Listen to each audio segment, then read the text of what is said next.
What's up, Vangas?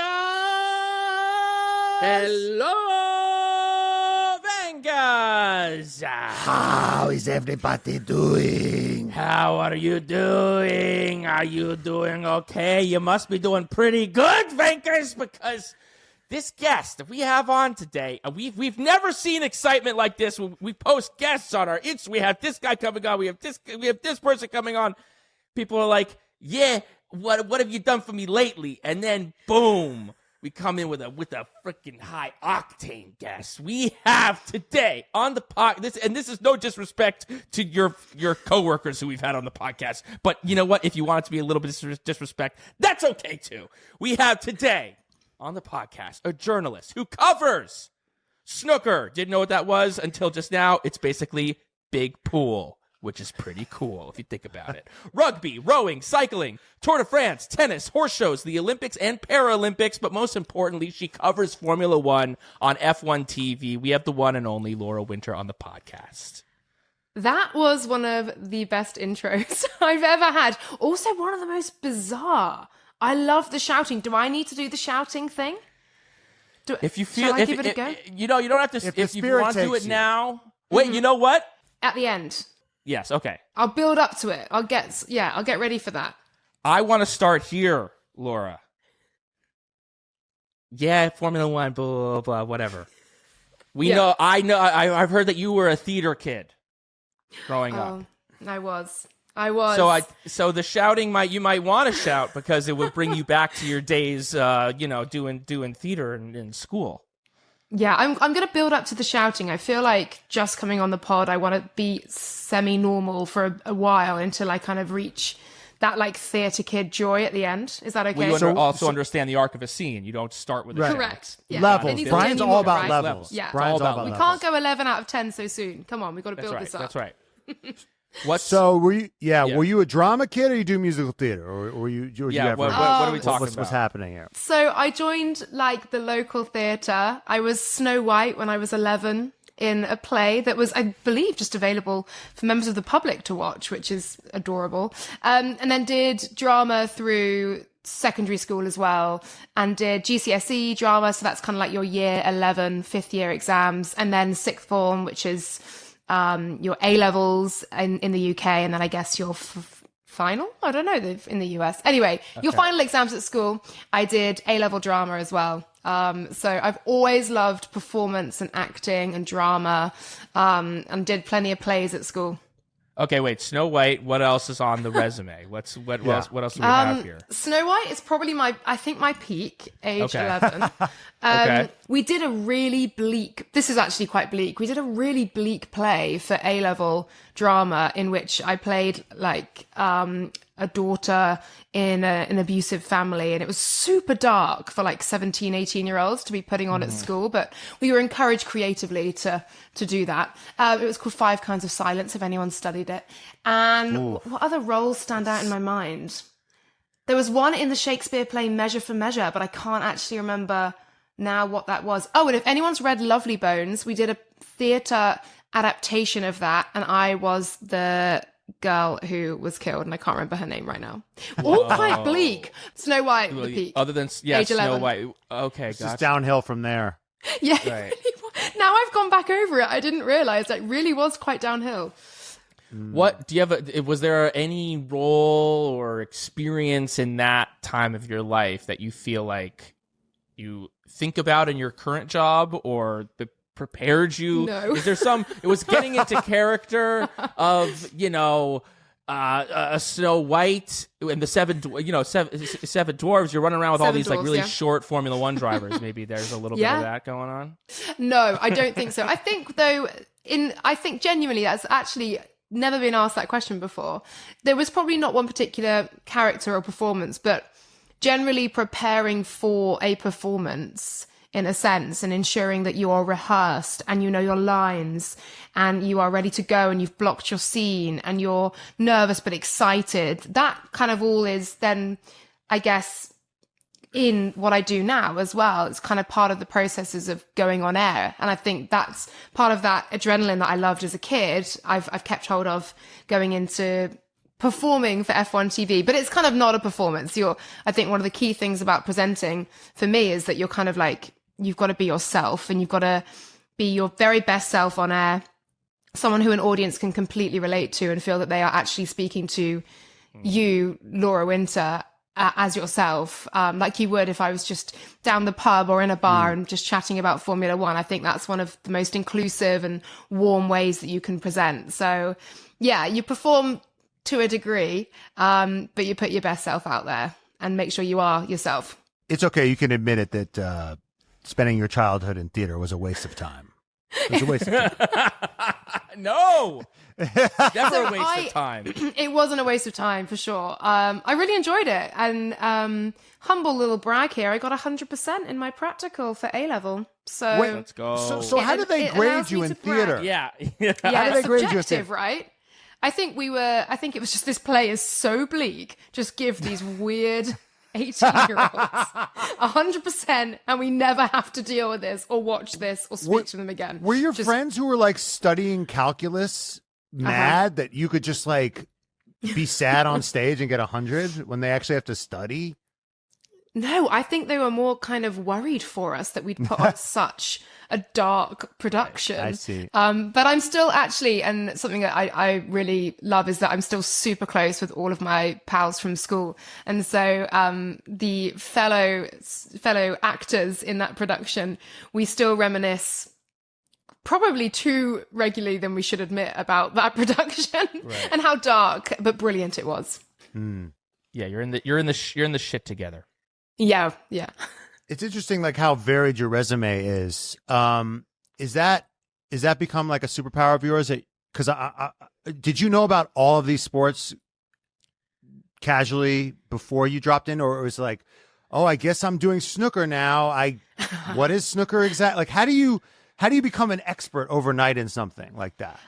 Casually is a really good word. So I think I did have like a casual touch point for a lot of sports, because alongside the incredible theatre career that I had aged 11, I was also a very keen competitive swimmer. So I kind of balanced my time between like a love of English, reading, writing, drama, performing, and then swimming and sport. And then I loved watching all sport. And I feel I grew up in a household in which sport was always on. So from Six Nations Rugby, Rugby World Cup, to the Football World Cup, to the Olympics, to snooker, Big Break, which was an amazing kind of like snooker game show that I used to religiously watch.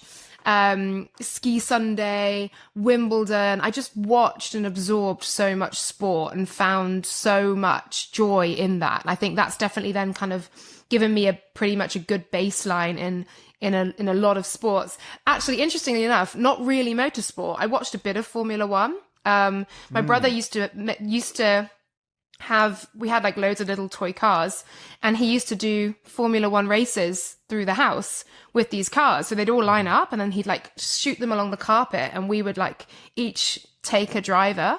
We're talking about like the Coulthard years. And it would be, you know, Damon Hill, whoever, I think we kind of transcended a few eras of Formula One, to be fair. But that, was kind of my first touch point into Formula One was playing toy cars with my brother. And then I didn't so much watch it in the sense that I was absorbed in other sports until I guess I kind of got more the opportunity to work in motorsport. And then this whole world opened up, and then, my life changed, and it's been incredible since.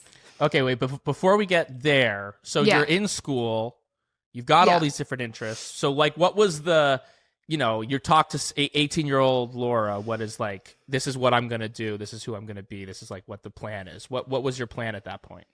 I honestly wasn't 100% sure at 18 exactly what I wanted to do. I think I knew I loved English, and I knew I loved drama, and I knew I loved sport.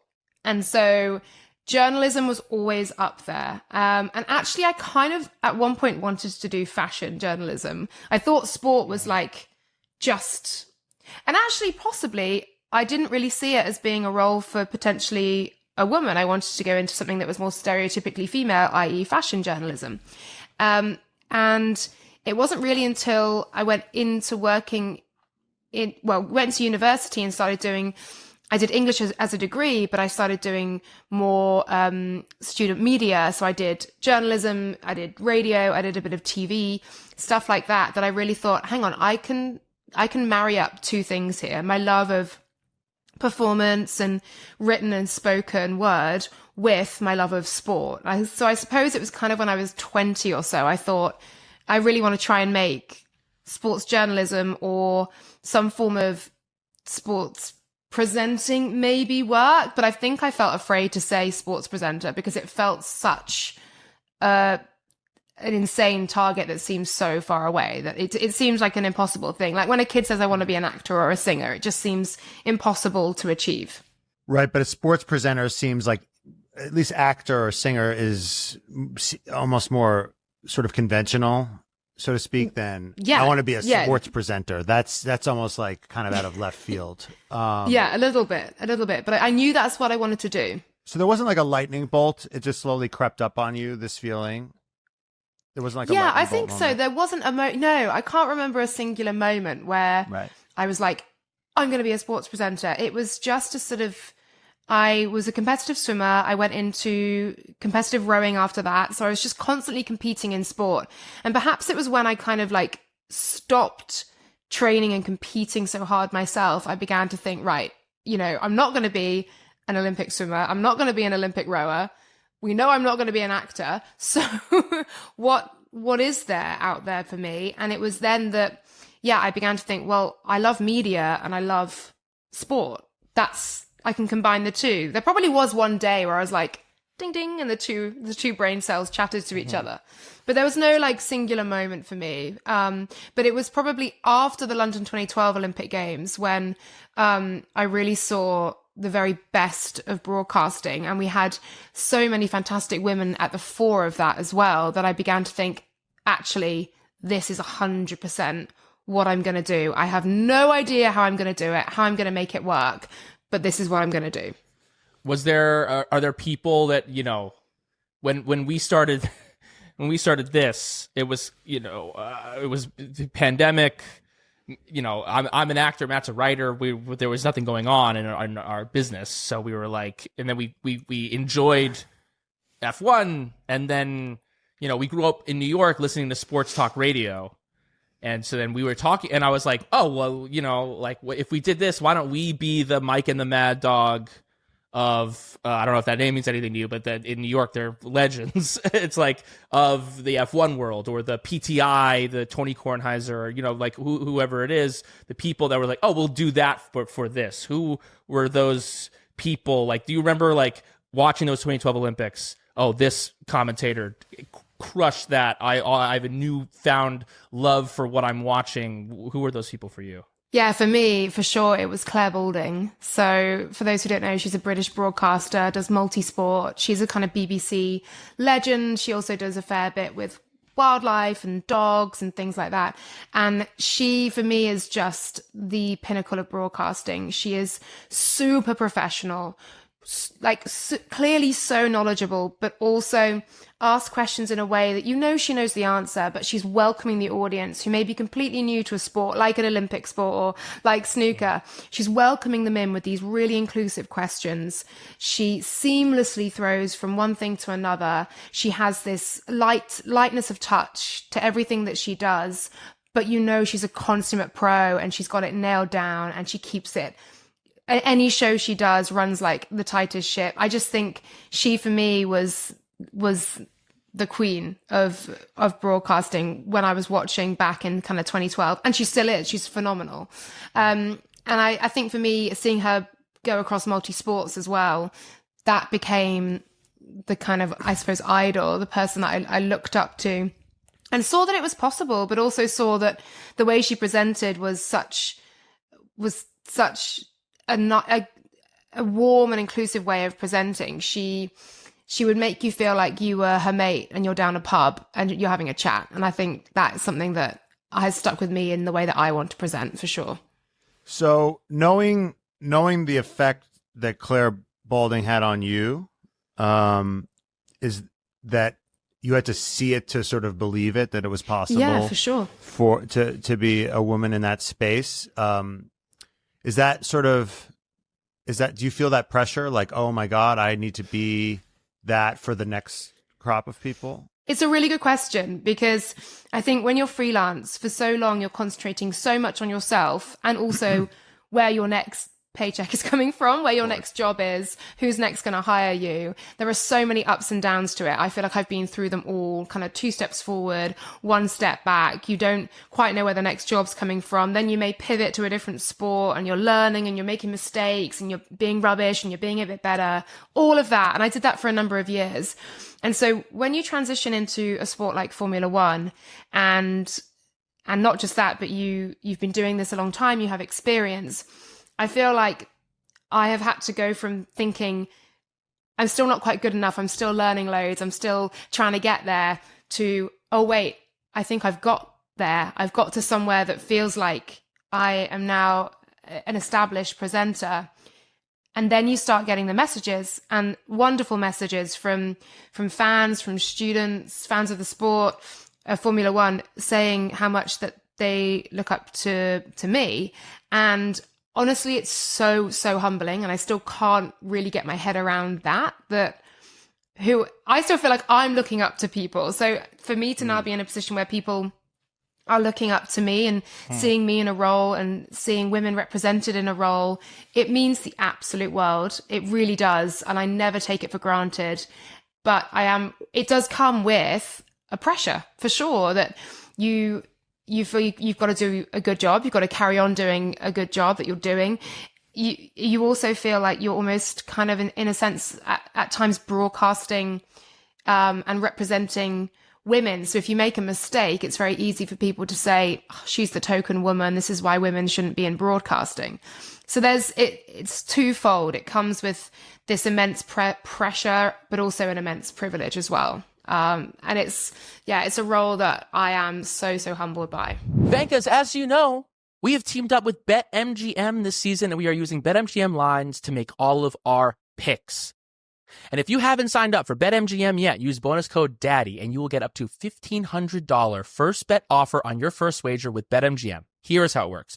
You download the BetMGM app and you sign up using the bonus code DADDY, because we're fun. Deposit at least $10 and place your first wager on any game. You'll receive up to $1,500 in bonus bets if your bet loses. Just make sure that you use the bonus code DADDY when you sign up. Don't forget, if you haven't signed up for BetMGM yet, use bonus code DADDY and get your first $1,500 first bet offer today. See BetMGM.com for terms. 21 and over. U.S. promotional offers not available in New York, Nevada, Ontario, or Puerto Rico. Gambling problem? Call 1-800-GAMBLER. Available in the U.S. Call 877-8-HOPENY or text HOPENY for New York. Call 1-800-NEXT-STEP for Arizona. 1-800-327-5050 for Massachusetts. 1-800-BETS-OFF for Indiana. 1-800-981-0023 for Puerto Rico. First bet offer for new customers only. Subject to eligibility requirements. Rewards are non-withdrawable bonus bets that expire in 7 days. In partnership with Kansas Crossing Casino and Hotel. Don't forget, if you haven't signed up for BetMGM yet, use bonus code DADDY and get your $1,500 first bet offer today.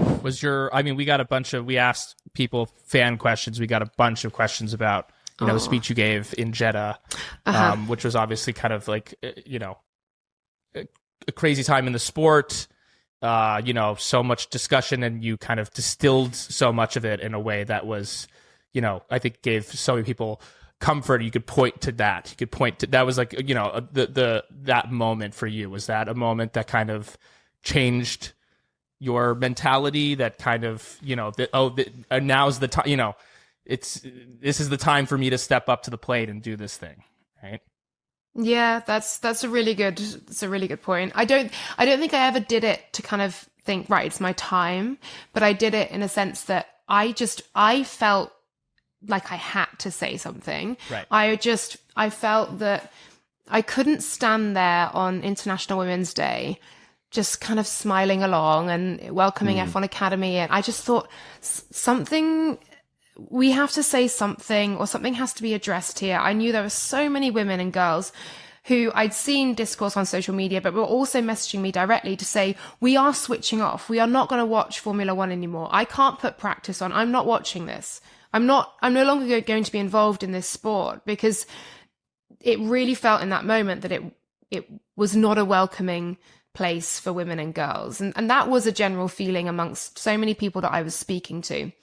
And so I just felt this deep need to say something, and to say what I think perhaps I wanted to hear. I'd have wanted to hear what women and girls out there wanted to hear. And I hope what some guys out there would want to hear as well, because what was happening in the sport at that time really didn't sit right with so many people within that paddock, and many of whom can't really say anything because it's not their job to kind of say anything on a platform or social media. And so I tried to say as much as I could to women and girls out there who I knew had felt, at the very best sidelined from the sport, and at the worst completely unwelcome. Yeah, so that's such an interesting point. You said as much as you could say. How do you balance your sort of moral compass, personal beliefs, sense of self, identity? You talk about, you're not acting up there, you're yourself, with this idea of being a journalist, covering things objectively, and also maintaining relationships with the people you need to maintain relationships with, and representing, and you're not just representing yourself, you're representing a brand and a sport. How do you juggle all those things? Yeah, I don't know. Now you've just listed all that. I have no idea. That's a lot to juggle. Yeah, it is a tough thing to balance sometimes between all those things you just mentioned, sort of morally what you believe in, what you found out but can't yet say, what you want to say but shouldn't, balancing opinion and fact. I think for me, in the role that I'm in, so as the lead anchor, it's not necessarily my job to give opinion. It's my job to ask the people I'm with opinions. And I can ask relatively leading questions to our pundits to kind of get a bit of a debate going between them. And we have a lot of fun doing that. But generally, I can't give my opinion too strongly, or it's not my role to. I can, obviously, if I wanted to, if I had a strong enough opinion on something. But you have to balance up telling a story, telling the facts of that story, working and presenting with in the right intent and integrity, not doing something because it's going to blow up on social, but doing something because it's the right thing to do. And also balancing up, not making yourself, the story, or not making it about you. So I think the International Women's Day speech, it did make it briefly about me, and it did blow up on social media. But I guess I would never go into any broadcast wanting to do that each and every time. I think it's happened twice. Right. Once with what happened in Saudi Arabia, and once with the Blue Man Group in Vegas. Yeah, well, where I lost my mind. Where I lost my mind, right? So, and I knew at the time, I was like, you're losing your mind, and stop it. And you think at the time, you're like, this is going to go on the internet. This is going to go on the internet. So I think being the lead presenter, just to come back to that, it's kind of like 10 to 20% of you. And then you let the people who you're with create some of that magic, because they're the people who have got the knowledge and the experience and the facts and the connections, and they're your pundits, and it's their job to knock it out the park. I kind of tee it up for them in a sense, and kind of act as the glue through the show to keep it moving and flowing. So in a way, I stick to what I need to do and do my job. But there are moments, like in Saudi Arabia, where I was given an opportunity to show a bit more of myself and just do a bit of not important broadcasting. Everything you do in sport is so important to so many people, but there are some things that just kind of transcend that sport world, and that was one of them. Right. Yeah. So you could make it about yourself all the time, but you don't. And I was wondering if you could teach me how to do that. Yeah, we need help. We need help with that. Understood. No, you guys are great. No, I'm loving this. This is one of the wildest interviews I've done. Yeah, you were fantastic. Keep going. Should we talk more about that? Why do you think I'm great? Why do you think I'm great? Okay, I've written a list. Wait, so I want to get back to the Blue Man. Oh, yeah, okay. So, yes, oh my God. We we were going to bring this up.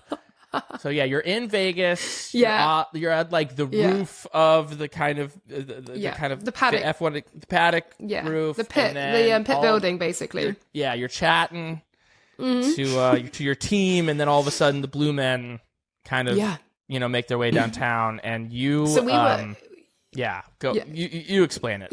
Well, we were in a video, right? So on the screen in front of you, they're showing like some McLaren paint or something, I'm looking down the line. So I've got all of my pundits like along here. I think I had Hinch, Will, and then Lawrence at the end. And I think Lawrence was talking. So I'm looking at Lawrence. I'm listening to my producer in my ear. I'm so plugged in that like you're not really completely aware of your surroundings a lot of the time. And suddenly Lawrence laughs. And I was like, why is he laughing? And then all I remember is just seeing between me and Hinch here is the bluest face I've ever seen, with the most like bulging, enormous eyes I've ever seen in my life. And then two of them, and then behind Lawrence there was a third. And I don't know what happened, but I just basically think I had a panic attack. But like kind of I was like, why is I was like shaking, like my knees were trembling. I was shaking. I couldn't speak. I kind of went like hysterical laughter, which I know I do when I get like scared watching a horror film, for example. I don't typically love masks, clowns, that kind of vibe. And I feel they were that for me in that moment. But it was the shock of it and then not being able to control the physical reaction that I was having. And I just couldn't stop myself. Right. So that was a fear. So you didn't, it unlocked something? Because maybe you would like, no, when I get scared, this happens. But I doubt you had never seen Blue Man Group before. So I had no idea what they were either. Everyone was like, oh, yeah. So I had no idea that they were this like show and they do this, the drumming and the paint and all this. Yeah. So I didn't know anything about them. Yeah. And so I just saw this blue face and they were just standing around me and their eyes. And I just freaked out so much. And then my brain kicked into, you are on air. You've got like 2 minutes till practice starts. You need to get your shit together. You need to stop. And then I began panicking more because I was like, you're actually on air right now. You're live. And so I was like panicking and then I was looking at them and panicking and then I couldn't speak and it was awful. That's the power of theater. Just wanted to say that for the record. Yeah. It's the power of immersive theater, you know? Exactly. It's powerful. It was so immersive. Yeah, like it's so, you know when you do those Halloween things where like all the actors run out at you and grab you and stuff? I get so scared in them. I just can't quite believe the reaction I had to it. I kind of blame like a lot of jet lag, a lot of delirium, a lot of end of season vibes. Like I don't normally react quite as strongly as that to things. So I want to get into that. So how many races did you do last season? I did 16 last year. Okay, and how many are you doing this coming year? Probably about 20 and testing. Okay, don't so like quote me on the number. The number like could fluctuate, but around that. All right, so Planet F1 or whoever is going to aggregate this, she's doing 20. Exactly 20. And testing. And then so I guess my question is like, so Brian and I would do one race, right? Yeah. Like, or I'll fly to Silverstone. I'll do one race. I am ready to kill myself at that point. Like, how do you do it? I love the job. So that does give you like 80% energy. You also genuinely build up like a stamina and a resilience to it. So if you were to go from being at home and working kind of 9 to 5 in a normal life and then going, right, I'm going to do 20 races and travel around the world, it would probably be quite a big change. But I find I've sort of stepped it up year by year. So it's almost like training. You kind of train yourself to do it.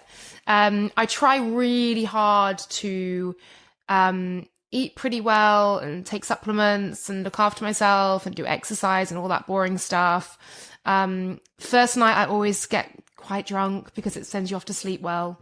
I kind of have little like tricks to help along the way in terms of how I travel. That's definitely a health hack, getting really drunk that people advocate. People are like, how do you do jet? And what do you do? And I'm like, guys, go and get drunk. Like, just go and have a few drinks. Drink responsibly, but have a few drinks. And that's one of the tricks I do. And then caffeine. I have a lot of caffeine, coffee, and the love of the sport. That's pretty much it. And so I was wondering, so you've done all these different sports. Now that you're like more focused on F1, has there something you've learned from snooker or rugby or rowing that you're like, that has helped you in your approach to F1? In terms of presenting on those sports? Yes, or approaching those sports. Yeah. So it's really interesting. I think I came at F1 in like this completely multifaceted approach of lots of different sports. Then I've gone down the route of F1. And then last summer I did a fair bit of reporting at the Olympics in swimming. And then I went back into some studio green screen work in cycling. So kind of 3 different ways of working, right? Like one is super live event reporting in a mix zone. You've got F1, the kind of the normal thing that I do, most weekends of the year, and then a green screen studio. So different experiences. And I really felt that going between the 3, I kind of pulled strands from each that would help me in each environment that I was in. I don't think anything can teach you for the chaos of F1. There's nothing for me more live in live sport than the grid, because anything can happen to you at any point. I've been hit on the head by a camera. I've been, you get some like really weird interview. I think Damian Lewis sang to me. I spoke to Steve Carell at one point. Like anything can happen. You doorstep people. It's just this crazy, crazy environment that you kind of really shouldn't be broadcasting in, because it is so tightly packed. There are cars everywhere, mechanics trying to get everything ready, and then you're just there in the middle doing your theatre kid thing. So for me, there's nothing that can quite prepare you for that until you've just done that a few times and you find comfort in that chaos. But going back and doing like reporting at the Olympics, for example, you kind of remember your bread and butter of journalism, your who, what, why, where, how, those questions. You learn as well to look at body language and listen. I think that's one of the key things about interviewing, is to actually listen to what the person is saying. Instead of having a list of questions and letting it be question answer, you listen to the response and you create a conversation around that. And even in a short environment like a mix zone where you have a very short interaction, you can still kind of create those moments with people who have either just achieved a dream and something they've been trying to do their entire life, or they've missed out. You have like the 2 conflicting emotions, which is incredible to witness, such a privilege. So yeah, I kind of came from that, and it reminded me a little bit of the skills, the basic skill set, I suppose. And that then you feel that you're a better broadcaster because of the variety of work you do, for sure. This episode is brought to you by Southern Comfort. With a one-of-a-kind blend of fruit and spices, SoCo whiskey is the original ready-for-anything spirit. Satisfying on its own and ideal in any mixed drink, Southern Comfort is easy to enjoy however you drink it and whoever you drink it with. We think SoCo can go with everything, but you be the judge. Find your comfort zone and try out a cocktail today. Some opinions, what you can try. These are the ones that I personally enjoy. SoCo with lemonade. Ooh, get that little bit of sour with the sweet and a little bit of that punch. Delicious. SoCo with orange juice if you want full sweetness hitting your gullet. Or, of course, classic SoCo Cola. Mix it with your Coca-Cola or your Pepsi. Or keep it Pepsi Zero or Coke Zero to keep it tight, dude. Okay, no matter what the moment, Southern Comfort is ready for anything, packed with flavor, mixes with anything, and easy to drink. We challenge all of you out here to find your comfort zone. Try out some Southern Comfort mixed drinks and send us your favorites. We'll shout out the best ones on a future pod. Pick up some Southern Comfort today, Vankas. Now back to the show. Is there a through line in terms of, I think, F1 is so singular in the ways that you just kind of detailed, but in terms of covering athletes across so many different disciplines, like is there, a quality that, you see in an F1 driver that you see in a swimmer? Like what's the kind of through line, if there's any, of athletes across the board? I think for sure, firstly, for me, they're all human. So we put, and rightly so, people, athletes, drivers, swimmers, whoever it is, on a pedestal because they're achieving things that, us mere mortals can't imagine to. And certainly in F1, the sport itself isn't something that I can just go and do at the weekend the way you can get in a pool or kick a football. So there's that. They are human beings, though. So they have a spectrum of emotions. They have insecurities. They have defense mechanisms. It's about untangling those and working with the person in front of you, appreciating they're tired and a bit grumpy because they've been answering questions all day, or if they're super excited to see you and happy to have a chat. It's just about working with them as a human being and not as Lewis Hamilton or Lando Norris or Max Verstappen, the driver. I think that's one of the key things is humanizing your questions and their responses and that interaction between the two of you, because they are just people at the end of the day and they're just doing extraordinary stuff. Equally, the desires to win and how hard they can be on themselves, and how much it can hurt, I think, when something that you've strived for so long, something you work for, hasn't come off, you haven't achieved it, you've just missed out. Knowing what to say in those moments, or how to get the best response out of an athlete in that moment is it's a pretty it's pretty humbling, to be honest, to be in that moment with that person. So I'd say those things, that they are the desire, the ambition, and therefore the emotions, if they win or lose, are so strong and so high. Okay, let's now focus in on the paddock. Your first impressions of the paddock, were there any drivers or team members that made you, like, you had interactions with, that made you feel kind of like, okay, like I'm in here. I'm hanging. I belong here. What was kind of your journey into that world, stepping into it? So, my first weekend was Belgium 2019, and it was obviously a really difficult weekend for. Oh my God! Right. The crash in F2, and we lost Antoine Hubert, and that will always stay with me pretty much forever. Before that race had happened, I remember I was tasked with doing stage interviews with Max Verstappen. And I'd obviously seen a lot of Drive to Survive and how he was sort of portrayed, and the things they caught on camera, the way he spoke to journalists and the way he kind of interacted. And so I was so nervous to have to interview him and to be speaking to him, because I thought, is he going to be that kind of short and almost aggressive as it seems he is? He was the most professional, nicest guy, super welcoming, just got the job done.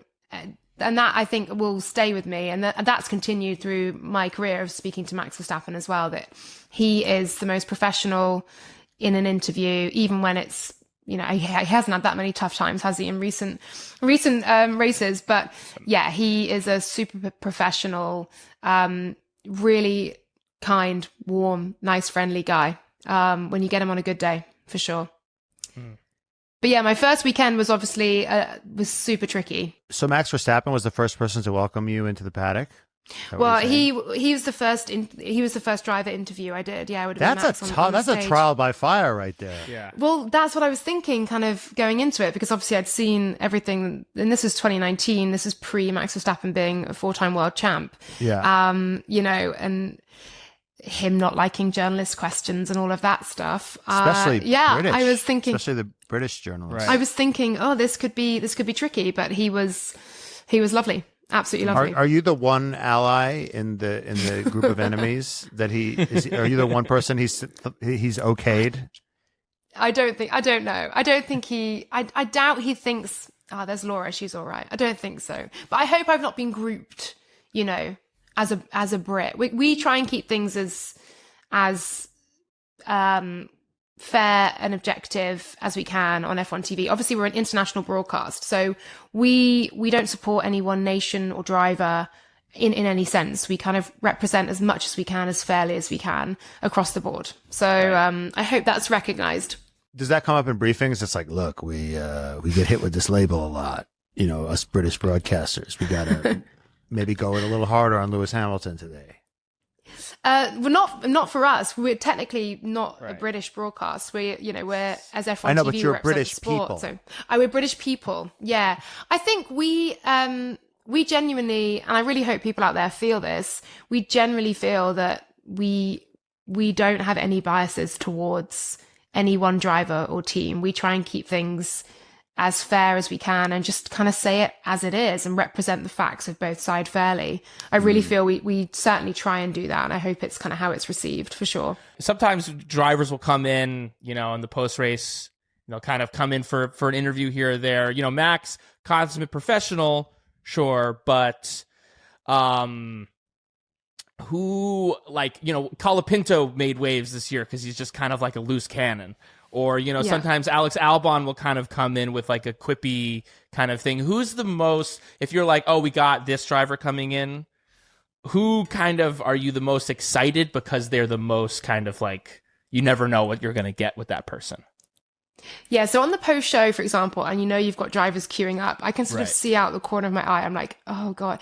And you can see who's going to come in. So Alex Albon, you just named two of them there. Alex Albon gives great interviews, and he gives you like his entire stream of consciousness. So you're like, you can actually see him sometimes being like, you need to stop talking. And he'll just carry on in this like, and he'll then go off on like to the next tangent and then the next tangent. And I'm like, this is amazing. I just sort of stand back and let him go. And he's like, sorry, this is really boring, isn't it? And I'm like, no, this is amazing. I've just heard every minute detail of turn one. This is brilliant.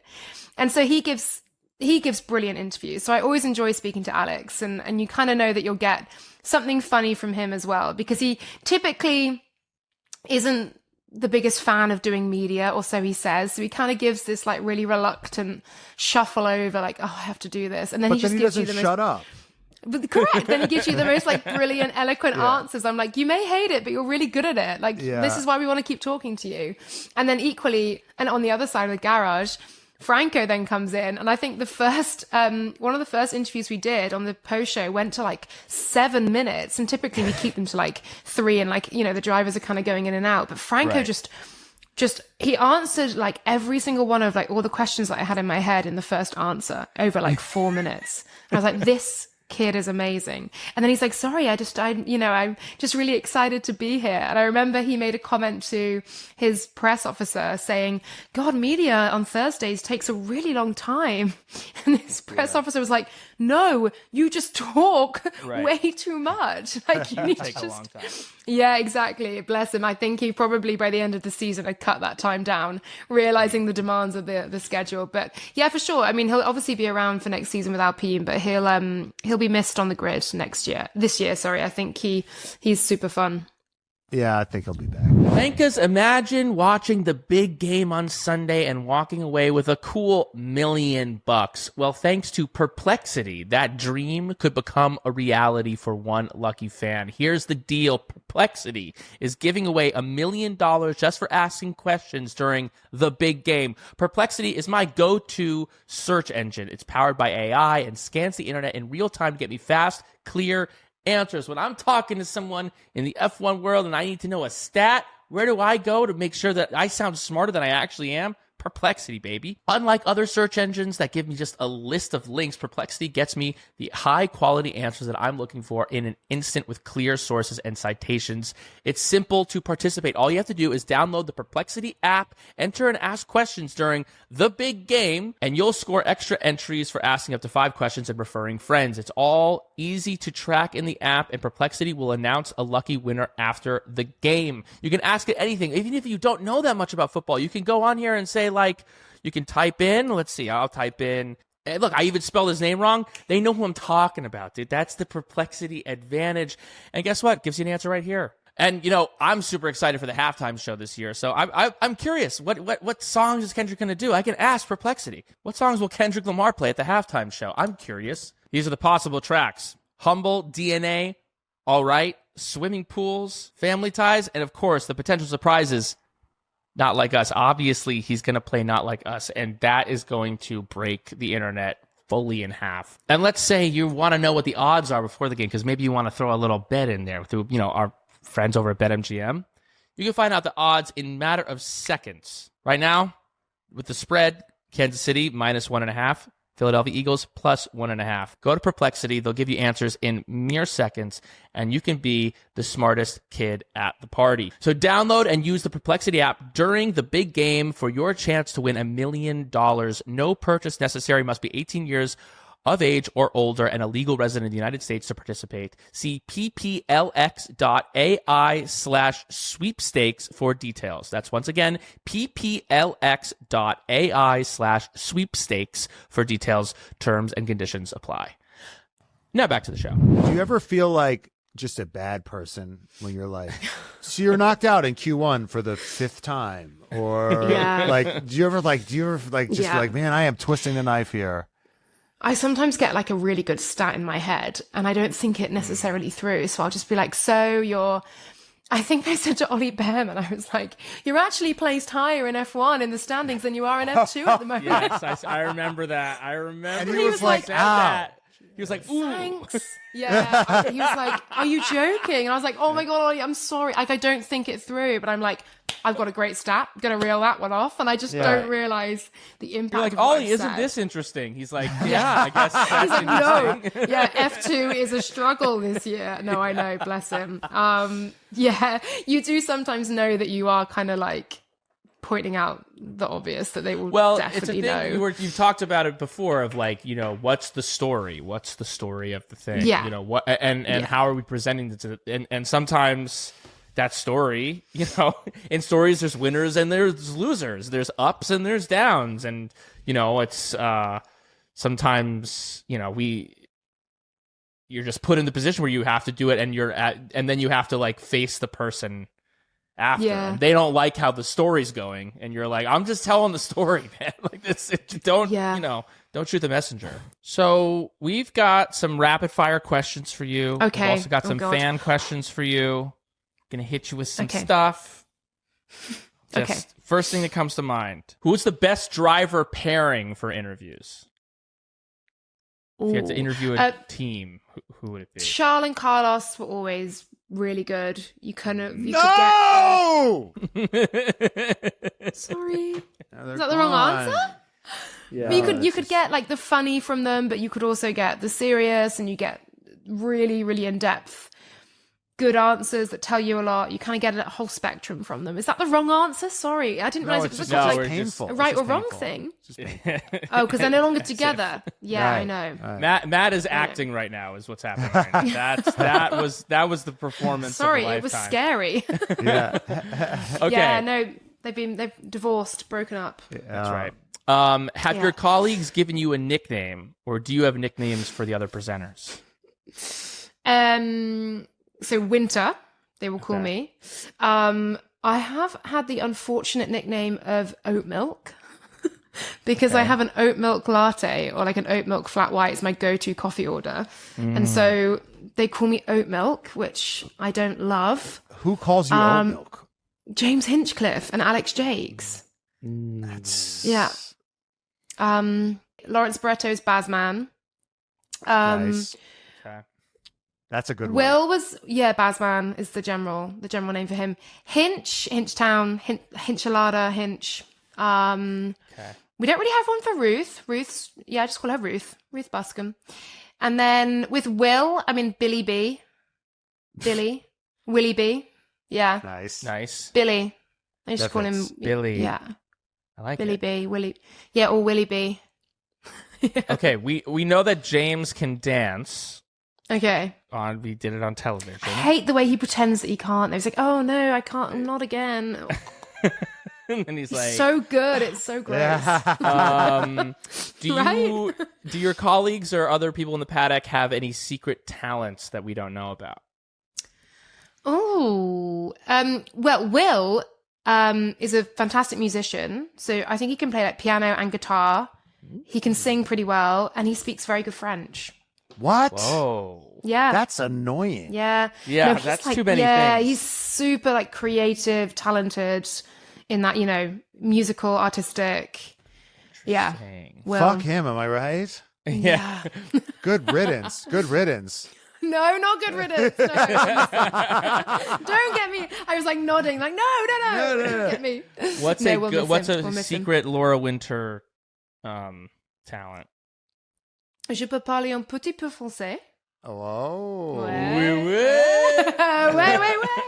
That's it. No, I can speak a bit of French. I lived in Switzerland for 2 years in my first job outside of uni. So did it at school, and then kind of went into that first job, learning, having sort of the odd lesson or two, and speaking very terrible franglais around Switzerland, basically. Have you ever tried to speak French to Esteban Ocon? He just was like, "Oh, we'll speak English. That's fine." Probably. Or like when I do an interview with Charles or Esteban, at the end I'm like, merci beaucoup, bonne chance, à demain. They're like, oh my God, shut up. Oh, wait, à demain, félicitations. No, yeah. That's probably, I don't really have many. I think I'm quite vocal about my talents. I think I'm quite sort of braggy about them. Secret. Yeah, there's not much. Yeah. Okay, which race? I think I can sing. I do think I can sing, which I think is a bit of a like amber flag for me, that I do like regular car concerts, mostly Taylor Swift, and I do think that I really can sing. I think from the drama days of being told that I could sing, but you never did musical theater, so I don't really understand. No, I know how that would have been tested. No, that's like doing. I think I just told myself I could sing. Yeah, that's just like you racing on a track by yourself with no no clock, no lap times. Just I think I'm fast in a vacuum. Yeah, right. Yeah, that's it. Yeah, so I think I can sing, and sometimes like. Wait, hold on, Laura. Have other people I'm not told singing you right now. Sing? No, but have other people told you you could sing? Sometimes when I like really go for it and other people are singing, they're like, "Oh wow, you can sing," but they've mostly been drunk. Okay. Yeah. Okay. So that's a. Have you ever done a karaoke? Have you ever been to like? I feel like there's karaoke is something that's kind of enjoyed in the paddock. You ever done like a karaoke night with the crew? Yeah. We did in Japan. In 2022, and there is a video somewhere of me screeching Natalie Imbruglia "Torn," which is one of my favorite karaoke songs. It's one of the, oh my God, amazing song. Great. So who else was there? What was the crew? Do you know, I think it was a lot of the guys behind the camera. So I had a few camera operators, producers, some of the gang behind the scenes. And I remember there was in the video of me screeching Natalie Imbruglia and like really going for it, like in that cringy way, like my eyes were probably closed, all of that stuff. One of the camera guys is just at the door, like trying to get back in, but he's looking horrified at me just full send on this karaoke number. Skrelting. Okay, which race has the best fans?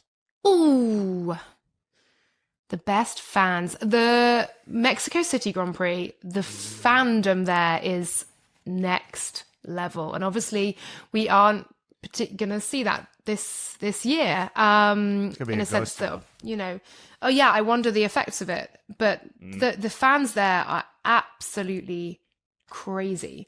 And then I always find in Austin as well, the fans are pretty incredible. Yeah, Austin's one of my favorite of all time. Can I just say I was at Silverstone and I was very disappointed.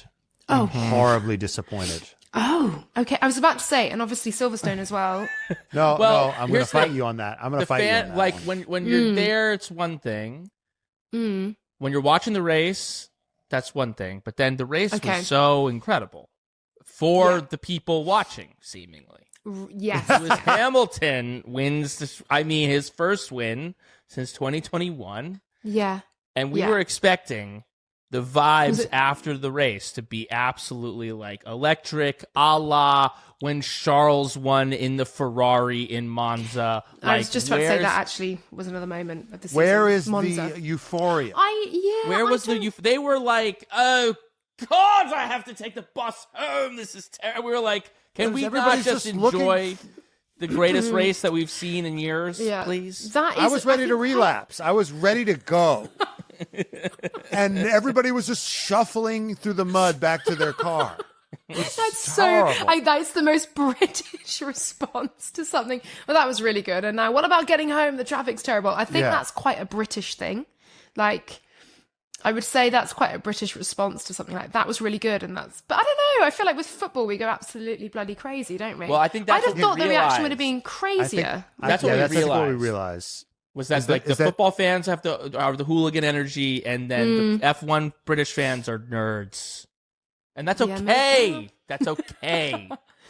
Okay. But, I'm not in the crowd with Silverstone. I didn't see the vibe after the race, really. But I thought it would be more than that. I will say I did the Silverstone main stage, did the interviews like 2 years ago, and it was one of the best atmospheres I've ever experienced of anything in my life. I like walked out to stage and I couldn't see a single patch of grass. I couldn't even see where the crowd ended. And I was like, it's like Glastonbury, right? It's like, is this my Glastonbury? But they weren't there for me. They were there for the drivers, obviously. But it was one of those moments where I was like, this is sensational. And Monza, the Tifosi, there's nothing. Charles winning in Monza this year, incredible. Yeah. I've named like 4 different races there, sorry. But no, it's I'm not very good at making decisions. Okay, this is about your fellow F1 TV members. Okay. Who is always taking a selfie? Ruth Buscombe. Sorry, Ruth. I'm probably out as well, but it's mostly it's me or Ruth, so I'm gonna say Ruth. Okay. Who's the first to show up to work? Me. Always me. Lawrence will argue it's him because he may come in earlier to do kind of more of the written stuff. But in terms of like the TV, the guys would literally, if they could, show up half an hour before. I'm like, I need to be in 2-3 hours before, have a coffee, sit down, relax, do my notes. 2 very different approaches there. So yeah, I'm such an early bird. Who's the last one to show up? Jolyon Palmer. Without a doubt. So James Hinchcliffe made a wave when he said that most likely to miss his flight was Will Buxton.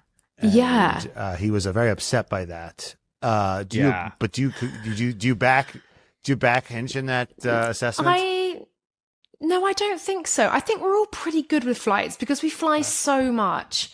You kind of can't afford to mess about. I don't know who I'd say with that. So he probably went for Will just because it was the easiest option to go for. Would I say Will?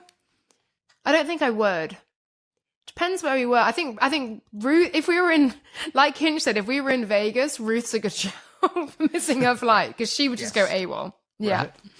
Okay, who asks the spiciest questions? Ooh. So I think Jolyon doesn't necessarily always ask questions, but he gives the spiciest opinions, I'd say. Like Will gives super hot takes. Of the team, like for this season, I'd say Jolyon would ask a pretty spicy, upfront, straight question. Okay. Who is most likely to misplace their media pass? I think it's me. Okay.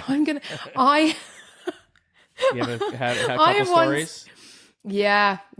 Got to the gate at Austin, the Circuit of the Americas, and I was like, oh my God. And basically, do you know what it is? In the mornings, I'll try on like 3 different outfits, and one of them will work, and then it won't work, and then I'll take it off, and the pass will go with it, and I'll just leave it crumpled on the corner of the room, and the pass is gone.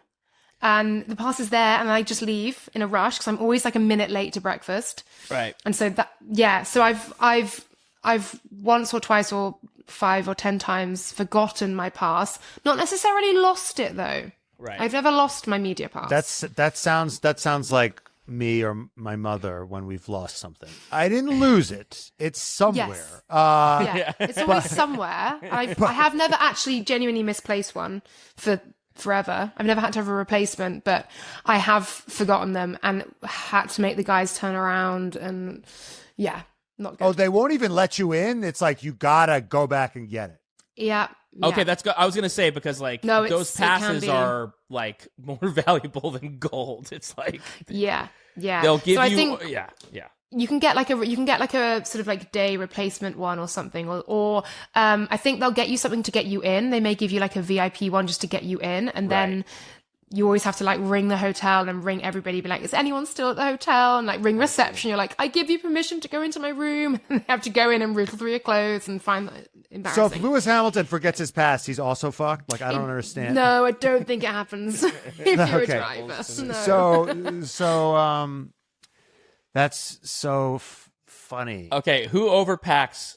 Yeah, I was gonna say, because you said like you pack like 3 outfits for each day, and you argue with yourself. I pack a variety of outfits to suit the ever-changing climates and vibes, and also just like what you feel like wearing that day and what you don't want to wear. And so I packed like multiple options. Will Buxton once had to buy a whole new suitcase at an airport because he had completely overpacked. You know, like the limit even on like business is 32 kilos. His case was 35 or 37 kilos. Whoa. So what is Will that, Buxton, 70 or 80 pounds? Yeah, that's like 70 plus pounds. Ridiculous. Yeah. That's like... That's insane. That's like a large child, I think. Yeah. I mean, we talked to Lawrence. Have you seen, we calculated how many shoes he brings? I think my next one was going to be Lawrence because he has like a whole other suitcase for his shoes. Yeah. Is that is someone like have you ever like kind of tried to sit him down and be like, so what's up with this? Like, I think he's converted a whole room in his house for his shoes as well. Right. Oh, okay. So Will's the biggest packer, you'd say? I think Will overpacked like on one occasion, and now I'm like, it's him every time. Lawrence always brings a spare suitcase for his shoes. Right. I very, very rarely have been over. In fact, I'm going to say never. I'm pretty good. So it's not me. Boom. It is not me. It's Will Buxton or Lawrence Bretto. But sometimes you see when they're like, someone's just got like a rucksack for the weekend. I'm like, DC. Yeah. I had a conversation with him recently and he was like, top tip for travel, never check luggage in. I was like, we're here for 2 weeks. What are you doing? He's like, yeah, I've got like 2 pairs of trousers and 3 tops and I just wash them. And I'm like, we're in Abu Dhabi. Like, it's really hot. But I thought it was odd. I will say. Yeah. Does anyone have any weird pre-broadcast rituals? Like before the cameras go on, who's doing like... Oh, yeah, no, okay. Yeah, so... Again, Will, bless him. Will would always like dance around a little bit, like dance to like the title theme music. That's kind of something that Will used to always do. Yeah, Will would always do that. I would say I probably have like quite internal things that I'm like, cool, I've done that and now I've done this and I've got my notes and I kind of have like a little routine that I probably follow, but not necessarily like rituals or superstitions. Okay, we've got some fan questions here. Okay. Which team has the best snacks in their hospitality area? This is from Grace Robinson. Grace, great question. And I'm going to be that gal and say, I'm actually vegan. So I very rarely can have snack. Oh. Well, because they don't really necessarily... They don't cater to you. Yeah. You kind of may go to a team thing and there'll be a lot of like non-vegan things. I don't tend to sample a lot of team food. Okay. So I don't know if I'm best. Where do you get your oat milk? So what do you eat? Yeah. Oh, okay. We have the most incredible F1 canteen. So actually, we get the best snacks from there. They put on the best spreads ever. And we're so well catered for. I'm so grateful to them because I think if you were to do the job with like rubbish food, it would be so hard. So we get so well fed. I love it. Yeah, we got into the doorway there once and were told to wait very close to outside. Oh, and I'm sorry. I saw it look very nice. We were supposed to interview Stefano. Okay, we were like, okay. Hey, so we're going to be interviewing Stefano. And then they were like, who are you? And we were like, we do a podcast with Günther Steiner and we're interviewing the CEO of F1. And they were kind of like, just wait here. It's like, I'm sorry. You know what? We'll take like, our talents elsewhere. It was very much like don't touch anything vibes. But bless you. It was that was wild. Yeah. Okay. You'll be welcome in the workers' canteen. No problem. I'll get you in. Yeah, all good. That's a binding. But oat milk lattes, lattes, and flat whites, and iced lattes. That's my normal like go to on a hot race. Williams, very welcoming. Aston Martin, take the piss out of my order. So do Haas, but very, very welcoming as well. What was it like working with F1 Academy, and is that something you'd like to do more of? This is from Jezebel. Thank you, Jezebel. Yeah, so I loved stepping across and covering in complete detail the F1 Academy. But I was doing so in commentary, which obviously is so different to the lead presenter role. Doing play-by-play commentary is like a whole other level. I was literally physically shaking at the start of the race. And the first race I commentated on, there was an aborted start, and it basically, the camera's panned out, they're doing the full light sequence, and it's only because Bianca Bustamante was waving her hand above the car, and you're focusing so hard on the first two cars and the lights, and then Alex Brundle, who I was commentating with, was like, oh, we've got, he called it, and I was like, oh my God, imagine if I'd called this aborted start as the race started. It would have been so mortifying. So and at that point, you have all this adrenaline that's built up and it has nowhere to go. And I was physically shaking. I was so nervous, but also just really enjoyed challenging myself in that way, in a whole different skill set. And I just loved covering different stories of these women and young women who have overcome a lot of obstacles and challenges to be taken seriously, to have the funding, to get a drive, who are going out there and racing, and they're, now have the support of the 10 teams throughout the Formula One paddock. It was really cool to cover it, and it's been brilliant to interview the drivers through the season on F1 TV as well. So yeah, this season, who knows? At the moment, don't know if there's any capacity for me to cover any F1 Academy alongside the 20 races. Potentially a bit too busy a schedule, but we'll see. I would definitely jump at it if I get offered.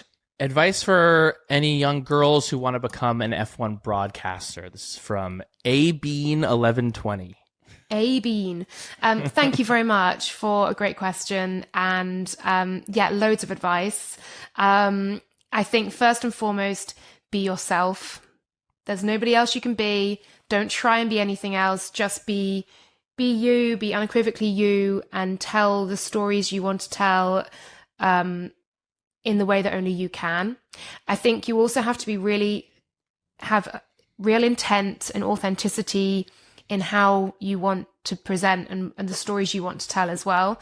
So go out knowing I'm going to be this type of broadcaster, because there's loads of different things you can be. Now you can do a lot of social stuff and you can do content creation and whatever else. If you want to be an F1 broadcaster, if you want to do journalism, if you want to do sports journalism, then make everything that you do going down towards that path. So I would say for sure, look to gain a qualification in journalism or broadcast journalism or sports journalism if you're able to. There's plenty of media courses, university degrees, college courses. So look to that. Definitely network as well amongst your local sports leagues. Get as much experience as you can in a variety of sport. I think while F1 may be your kind of end goal, I think there is so much you can learn from really broadening out and diversifying all the amount of work you can do in a number of different skills, whether that's reporting, interviewing, lead presenting, commentating. There are different roles and different skill sets that you can gain so much from. So I'd say don't kind of go put all your eggs into the one basket. Make sure you get as much experience as you can. Network as hard as you can. Reach out to local newspapers, radio, television stations. Look for work experience, and then be yourself. Listen, be humble, and first, and I think most importantly for young women and girls as well, is just to say that there are no obstacles. Your gender is not a barrier to success in any way, and sport and the sport of Formula One is one that is well and truly open to women and to boys and to men and everything in between. So get involved and hopefully see you in the paddock one day.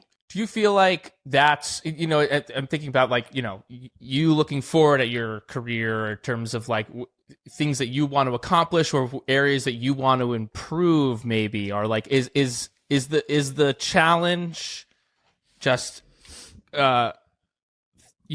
tightening the gap of off camera Laura and on camera Laura? Is that something that you strive for? You say she was just like she was on television. Is that something that you're always striving for? Is that in there? Yeah, I think it's something I definitely was. I really felt that when I first started presenting, I was very much I am a presenter. This is me presenting. Whereas now you kind of can't do that. It's not sustainable to pretend to be something that you can't sustain. So I really feel like now I've been doing it for so much longer, I've just become used to being myself on camera and really love it. I constantly feel like I need to get better and that I'm not quite there, but I don't know what there is. I don't feel like there is actually achievable. It's like perfection, right? You're kind of constantly striving for and chasing perfection that probably doesn't really exist. I think as soon as I always feel like if you come away from a broadcast or you come away from a weekend and go, that was perfect. I don't think I can do any better. That was it. You kind of have lost that drive and that love for it. Like I constantly want to get better. Or like that's, I love presenting and I love broadcasting, and I'll go through a show and be like, that was a really good show, but I could have tightened that and I could have done this and I could have done that. I do that all the time, but it's that journey and that progress and constantly trying to get better that really keeps me coming back for more, I think. Okay. Laura, in the beginning of the pod, you promised us you would yell. Okay. Well, we start the podcast with "What's Up, Venkas," which is in honor of Gunther Steiner. I love that. So we do ask all of our guests to give us a goodbye, Venkas. So if you want to yell the goodbye, Venkas, we would be on. Okay. I'm going to just take a step back from them. I've got a very loud voice. That's one thing the boys do take the piss out of me for. Prove it. Yeah. And I've got a real cackle, apparently. That's the other thing. Right, okay. So I'm saying goodbye, Vankers. Yes. That's right. Okay, I'm ready. I'm going to terrify my dog, by the way. So if he starts barking, I'm really sorry. Let's go. Here we go. Goodbye, Vankers! Yes! Goodbye, Vankers! Goodbye, Vankers!